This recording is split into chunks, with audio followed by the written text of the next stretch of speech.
It was all terror in every respect. My name is Bob Mohl. My parents are Leo and Herta Mohl. You cannot ever imagine how sweet liberty, freedom is.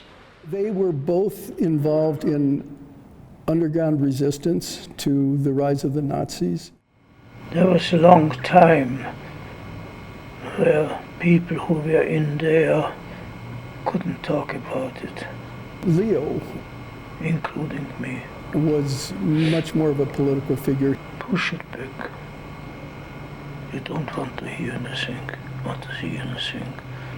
He organized demonstrations. Those which went out had a staring eyes for months. That was part of the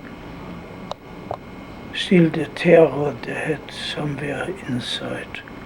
End of May 1938, he was arrested, and this was now, Germany had invaded, they had annexed Austria, and they weren't messing around. So he was sent to Dachau concentration camp, and then to Buchenwald.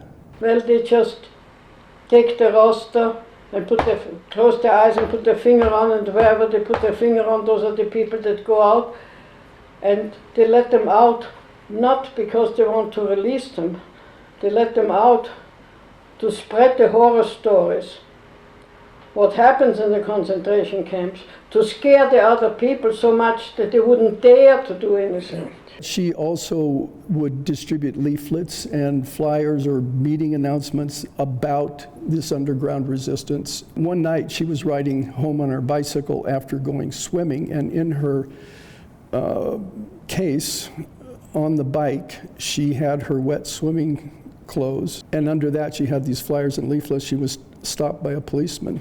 I thought, my gosh, if he gets down there to this.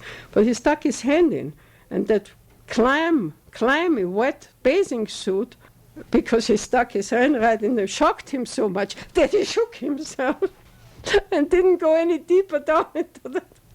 So it was just luck, you know. After that, she realized that maybe her luck was going to run out and was time to go. To London, they'd both flee. When they came over on the ship, someone on the ship showed them a postcard of the Pike's Peak with the Antlers Hotel, the old Antlers, in front, and it reminded them of Austria. Then to New York, before in 1942 hitchhiking to Colorado Springs. I stood there alone in a skirt, and Leo was hiding.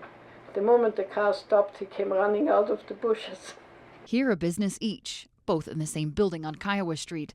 Leo, a bookstore, Hereta, tailoring and weaving. And in the storefront, the big window storefront, Herta would sit there and do her weaving, which would attract attention and get, because it was an unusual kind of craft. I think they ran that business for 50-some years. But Donna let you take that car home in that Jeep. They decided that you did it because you had no farm experience, okay. But that Donna let you to go in and have a dairy ranch. Farm girl. Well, even tourists made pictures of you with the cow sticking your head out between him and... They knew nothing about nothing. Next to him at the driver's seat. About ranching. They were city people from Vienna. And then they just started raising cows and kids. That's the best joke. It was one of the blessings for him was to have a sense of humor. Even in the concentration camp, you're saying? You had humor? I mean, in there at least.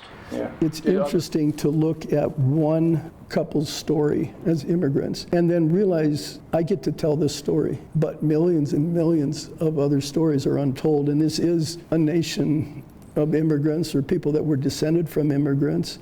And so there are millions and millions of stories. They're all different. Wer dich verließ, der kann es erst messen, wie wunderbar die Freiheit ist.